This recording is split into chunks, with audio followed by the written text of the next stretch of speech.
ইন্নালিল্লাহ, এটা দেখে অবাক হলাম। তাও আবার আমাদের জাতীয় মসজিদ বাইতুল মোকাররম মসজিদ আগুন দেওয়া হয়েছে।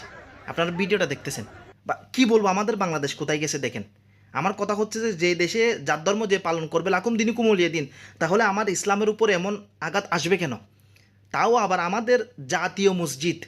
স্পষ্ট করে বলে দিতে চাই, সরকারের প্রতি এটা সুন্দর বিচার হোক, সেটা যেই করুক, সেটা সুস্থভাবে তদন্ত করে 24 ঘন্টার ভিতরে এটার বিচার হোক। না হলে মুসলমান কখনো ঘরে বসে থাকবো না, বাংলাদেশ অচল করে দেব। আমরা মুসলমান শান্তিপ্রিয় ধর্ম, আমাদের ইসলামত হচ্ছে শান্তি।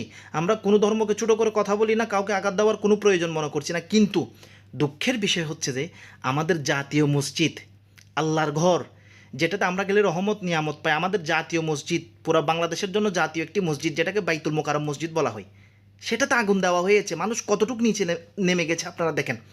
আমি অনুরোধ করছি 24 ঘন্টার ভিতরে এটা সুস্থ তদন্ত চাই, বিচার চাই।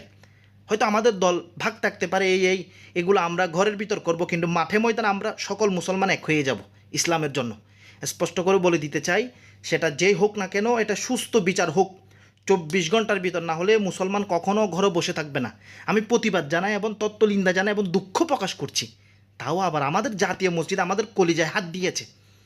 তাই আমি অনুরোধ করছি 24 ঘন্টার ভিতর এটা সুস্থ তদন্ত হোক, না হলে আমরা মুসলমান ঘরে বসে থাকবো না ইনশাআল্লাহ।